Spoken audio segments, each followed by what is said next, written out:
Guys, स्वागत है आपका आप ही के अपने यूट्यूब चैनल इन्वेस्टिंग वायरस में। गाइस, आज हम लोग एनालिसिस देखेंगे रेलटेल कॉरपोरेशन का, देखेंगे कंपनी का फ्यूचर कैसा है, बैलेंस शीट, पास रिटर्न, सारा चीज़ हम लोग एनालिसिस करेंगे।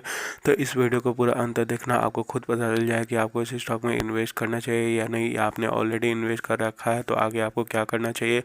और वीडियो के लास्ट में मैं आपको अपनी एडवाइस भी दूंगा कि इस स्टॉक में क्या करना चाहिए। और गाइस, किसी और स्टॉक के बारे में जानकारी चाहिए तो नीचे कमेंट करके बताना, मैं उसके एनालिसिस कर दूंगा या उसमें अभी जो भी चल रहा हो वो मैं न्यूज़ आपको दे दूंगा। और गाइज़, अगर आप अब तक इस चैनल को सब्सक्राइब नहीं किए हो तो प्लीज़ चैनल को सब्सक्राइब कर देना, इस वीडियो को लाइक जो करना। आप लोग वीडियो देखते हो लेकिन वीडियो को लाइक नहीं करते हो और ना ही चैनल को सब्सक्राइब करते हो। प्लीज़ गाइज़, चैनल को सब्सक्राइब करिए क्योंकि वीडियो बनाने में बहुत मेहनत लगता है, रिसर्च करना पड़ता है। चलिए एनालिसिस शुरू करते हैं। इस कंपनी के बारे में देखें तो रेलटेल कॉरपोरेशन जो है, इसका काम है nation wide broadband VPN service, telecom और मल्टीमीडिया नेटवर्क प्रोवाइड करना इंडियन रेलवे को, ताकि ट्रेन जो है मॉडर्नाइज हो सके, कंट्रोल, ऑपरेशन और सेफ्टी सिस्टम अच्छा हो सके इंडियन रेलवे का। और कंपनी का भी नेटवर्क फैला हुआ है 6000 से स्टेशन में अक्रॉस द कंट्री। इस कंपनी का बिजनेस ऑब्जेक्टिव देखें तो पहला है कि रेलवे को फैसिलिटी प्रोवाइड करवाना ताकि रेलवे मॉडर्नाइज हो सके ऑपरेशन और सेफ्टी सिस्टम में। और कंपनी का दूसरा है प्लान, बिल्ड, डेवलप्ड, ऑपरेट और maintenance a nation broadband, telecoms and multimedia network. तीसरा है to generate revenue through commercial exploitation. इस कंपनी के कुछ एक्सक्लूसिव फीचर्स की बात करें तो रेलटेल जो है गवर्नमेंट की इकलौती ऐसी कंपनी है जो प्रॉफिट में भी है, डिविडेंड भी देती है और डेट फ्री कंपनी है। रेवेन्यू की बात करें तो टेलीकॉम सर्विस से 67% और प्रोजेक्ट से 33%। या इस कंपनी का कुछ और की पॉइंट देखें तो small cap low risk company है, इसका भी करंट प्राइस इंट्रिंसिक वैल्यू से ज़्यादा है, कंपनी आरओई एफडी से ज़्यादा जनरेट करती है, कंपनी डिविडेंड भी देती है, एंट्री पॉइंट अच्छा और कंपनी एसएम लिस्ट में नहीं है। इस कंपनी का मार्केट कैप देखें तो 4094 करोड़ का है, करंट प्राइस अभी 128 रुपये चल रहा है, स्टॉक पी देखें तो 20.3 है, डिविडेंड रेट देखें तो 1.88% है, आरओसी देखें तो 19.5% है, आरओई देखें तो 14.2% है। इस कंपनी का प्रोस एंड कॉन्स देखें तो प्रोस ये है कि company almost debt free company है और कंपनी लगातार डिविडेंड दे रही है। कॉन्स ये है कि कंपनी ने पिछले 3 साल में लो रिटर्न ऑन इक्विटी 12.6% का दिया है। इस कंपनी का क्वार्टरली रिजल्ट देखें तो अच्छा है, जून 2022 के मुकाबले सितंबर 2022 में देखें तो सेल्स लगातार इंक्रीज हुआ है, कंपनी का एक्सपेंस भी बढ़ा है, कंपनी का ऑपरेटिंग प्रॉफिट भी बढ़ा है और कंपनी का नेट प्रॉफिट ऑलमोस्ट डबल हो चुका है।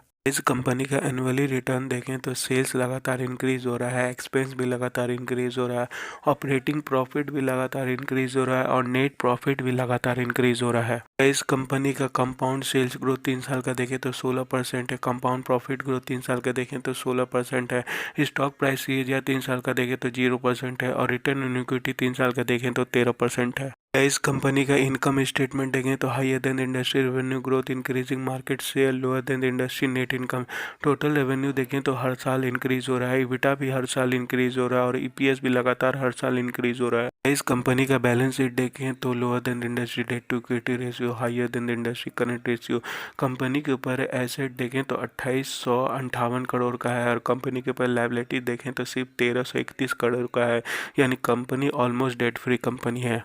इस कंपनी का कैश फ्लो स्टेटमेंट देखें तो lower than industry free cash flow growth, company का नेट कैश देखें तो -62 करोड़ का है और फ्री कैश फ्लो देखें तो 148 करोड़ का है। इस कंपनी में शेयर होल्डिंग पैटर्न देखें तो प्रमोटर के पास 76.80% है, म्यूचुअल फंड के पास 3.09% है, डीआईज के पास 1.95% है, एफआईज के पास 0.40% है और रिटेल से अदर के पास 17.77% है। इस कंपनी में टॉप म्यूचुअल फंड होल्डिंग देखें तो पहला है टाटा डिजिटल इंडिया फंड जिसका होल्डिंग 0.85 है, दूसरा है ICICI Prudential PSU equity fund 0.7242% है और तीसरा है आईसीआईसीआई प्रूडेंटल टेक्नोलॉजी फंड से इसका है 0.7134%। इस कंपनी में 1 साल का रिटर्न देखें तो 2.46% है। इस कंपनी का 5 साल का रिटर्न देखें तो 4.66% है। इस कंपनी का ऑल टाइम रिटर्न देखें तो 4.66% है।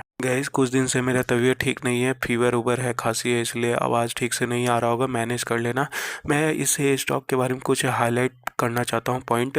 पहला कि कंपनी लो रिस्क कंपनी है। दूसरा, कंपनी अभी इंट्रिंसिक वैल्यू से ज़्यादा में ट्रेड कर रही है। तीसरा, कंपनी का आरओसी आरओई अच्छा है। कंपनी का EBITDA EPS रेवेन्यू सारा चीज़ इंक्रीज होते जा रहा है। कंपनी के ऊपर भी कर्ज भी नहीं है, एसेट भी ज़्यादा है।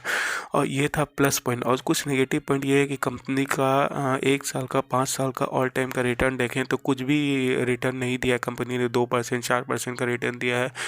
कंपनी PSU कंपनी है, इसमें आपको अच्छा खासा वेल्थ नहीं बनेगा। अगर आपको सेफ के लिए इन्वेस्ट करना है कि मुझे ज़्यादा रिस्क नहीं लेना है तो आप इसमें इन्वेस्ट कर सकते हैं, लेकिन अगर आपको वेल्थ बनाना है तो इस कंपनी में आपको वेल्थ नहीं बनेगा, क्योंकि गाइज PSU कंपनी में जो गवर्नमेंट की कंपनी होती है उसमें अच्छा खासा रिटर्न अवेलेबल नहीं होता है। तो मुझे नहीं लगता कि इस कंपनी में आपको अच्छा खासा रिटर्न मिलेगा। अदरवाइज़ आपकी मर्जी। और किसी और स्टॉक के बारे में जानकारी चाहिए तो नीचे कमेंट करके बताना। और गाइज अगर आपने अब तक इस चैनल को सब्सक्राइब नहीं किया है तो प्लीज़ चैनल को सब्सक्राइब कर देना और इस वीडियो को लाइक जरूर करना। Thank you.